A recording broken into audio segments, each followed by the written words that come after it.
என் பேரு ராஜேஷ். நான் 10வது படிச்சிட்டு இருந்தப்போ நடந்த ஒரு விஷயம் இது. இப்போ நினைச்சாலும் அந்த நாளோட பதற்றமும் அந்த வயசுக்கே உரிய ஒருவிதமான குழப்பமும் அப்படியே மனசுல நிக்குது. எங்க பெரியம்மா பொண்ணு புஷ்பா, அவளை பத்தி தான் சொல்ல போறேன். என்னை விட 2 வயசு பெரியவ. அவளை நான் அக்கா தான் கூப்பிடுவேன். அந்த 11 வயது, அதாவது டீனேஜ். அது ஒரு ரொம்ப விசித்திரமான பருவம். அதுவரைக்கும் சாதாரணமா தெரிஞ்ச விஷயங்கள் எல்லாம் திடீர்னு வேற மாதிரி தெரிய ஆரம்பிக்கும். ஸ்கூல்ல பசங்க கூட சேர்ந்து பேசும்போதோ அவங்க சொல்ற கதைகளை கேட்கும்போதோ மனசுக்குள்ள ஏதோ ஒரு புதுவிதமான தேடலும் ஆர்வமும் தானாவே வந்துடும். அதுவரைக்கும் புஷ்பா அக்காவை நான் ஒரு சகஜமான உறவா தான் பார்த்தேன். ஆனா அந்த வருஷம் லீவுக்கு அவ எங்க வீட்டுக்கு வந்திருந்தப்போ என் பார்வையில ஏதோ ஒரு மாற்றம். அதை வெளியே சொல்லவும் முடியாது, மனசுக்குள்ளேயே அடக்கி வைக்கவும் ரொம்ப கஷ்டமா இருந்துச்சு. ஒரு பக்கம் அவ நம்ம அக்கா ஆச்சே, அங்குற குற்ற உணர்ச்சி. இன்னொரு பக்கம் அந்த வயசுக்கே உரிய ஹார்மோன்களின் உந்துதல். ரொம்பவே குழப்பமான மனநிலை. அதனாலேயே அவகிட்ட நான் ரொம்பவும் மரியாதையா கொஞ்சம் தள்ளியே பழகிட்டு இருந்தேன்.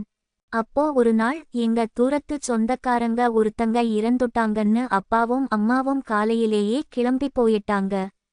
சாயங்காலத்துக்குள்ள வந்துடுவோம்டா, வீட்டை பார்த்துக்கோன்னு சொல்லிட்டு போனாங்க. வீட்ல நானும் அக்காவும் மட்டும்தான். காலையில ஒரு 10 மணி இருக்கும். வீடே ரொம்ப அமைதியா இருந்துச்சு. வெளியில காத்து அடிக்கிற சத்தம் கூட தெளிவா கேட்டுச்சு. நான் குளிச்சிட்டு வர்றேன்டான்னு சொல்லிட்டு அக்கா பாத்ரூம் போனா. அந்த வயசு பசங்களுக்கே உள்ள ஒரு தப்பான ஆர்வம். அவ குளிக்கும்போது பார்க்கணும்னு மனசுக்குள்ள ஒரு எண்ணம் வந்துச்சு. ரொம்ப நேரமா தயங்கிட்டு இருந்தேன், ஆனா எங்க பாத்ரூம்ல சின்ன ஓட்டை கூட கிடையாது. மனசுக்குள்ள ஒருவிதமான ஏமாற்றமும் அதே சமயம் தப்பு பண்ண நினைச்சோமேங்குற பயமும் இருந்துச்சு. கொஞ்ச நேரம் கழிச்சு அக்கா குளிச்சிட்டு வெளிய வந்து டிரஸ் மாத்துறதுக்காக ரூமுக்கு போனா.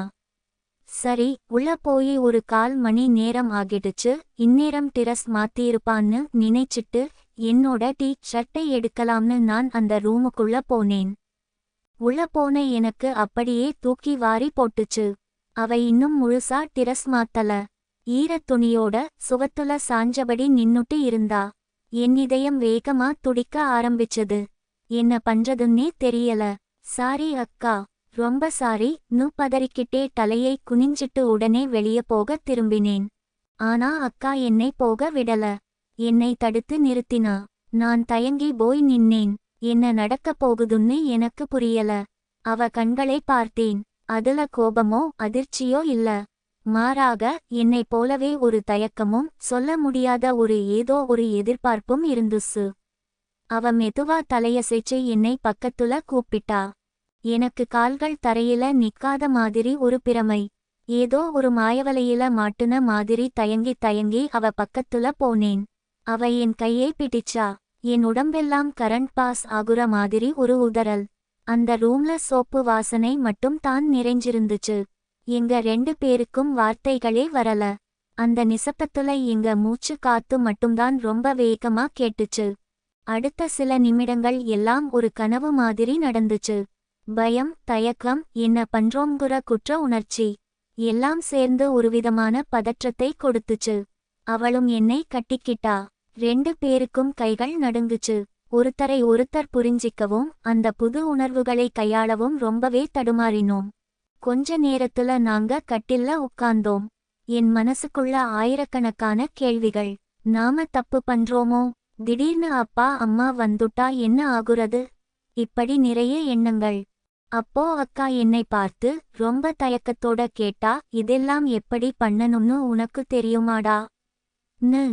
நான் ரொம்பவும் அசடு வழிஞ்சிட்டு, இல்ல அக்கா, எனக்கு இதெல்லாம் முன்னாடி பழக்கம் இல்ல. எனக்கு ஒன்னும் தெரியாது. உனக்கு தெரியுமா?ன்னு கேட்டேன். அவளும் ரொம்ப மெதுவா, இல்லடா, எனக்கும் சரியா தெரியாது. ஆனா எங்க வீட்ல பெரியப்பா பெரியம்மா எல்லாம் தனியா இருக்கும்போது நான் ஒளிஞ்சிருந்து பார்த்திருக்கேன். அத வெச்சித்தான் எனக்கு கொஞ்சம் தெரியும் ரொம்ப யதார்த்தமாவும் ஒருவித கூச்சத்தோடவும் சொன்னா. அப்போதான் எனக்கு புரிஞ்சது, என்னை மாதிரியே அவளும் இந்த வயசு குழப்பத்துல தன்னோட உணர்வுகளை புரிஞ்சுக்க முடியாம தவிச்சிட்டு இருந்திருக்கான்னு.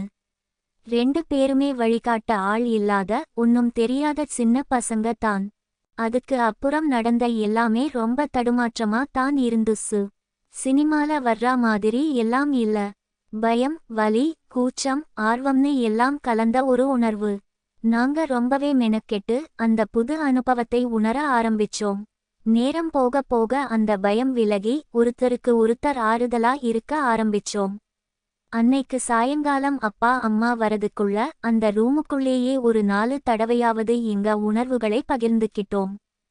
அப்பா அம்மா வந்தப்போ நாங்க 2 பேரும் ஒண்ணுமே நடக்காத மாதிரி வெளியே வந்து உட்கார்ந்துட்டோம். ஆனா நாங்க 2 பேரும் நேருக்கு நேர் கண்களை பார்த்துக்க கூட ரொம்ப தயங்கினோம். அந்த ஒரு நாள் எங்க 2 பேருக்குள்ளேயும் இருந்த உறவை வேற ஒரு தளத்துக்கு கொண்டு போயிடுச்சு. அதுக்கு அப்புறம் எப்போலாம் வீட்ல யாரும் இல்லாம நாங்க மட்டும் தனியா இருக்க வாய்ப்பு கிடைக்குதோ அப்போலாம் அந்த ரகசியமான எந்த பெயரும் இல்லாத அந்த உறவை நாங்க தொடர்ந்தோம். இப்போ நினைச்சாலும் 13 வயதோட அந்த தப்பான ஆசைகளும் அதை தொடர்ந்த அந்த முதல் அனுபவமும் மனசுக்குள்ள ஒரு ஆழமான ஞாபகமா அப்படியே இருக்கு.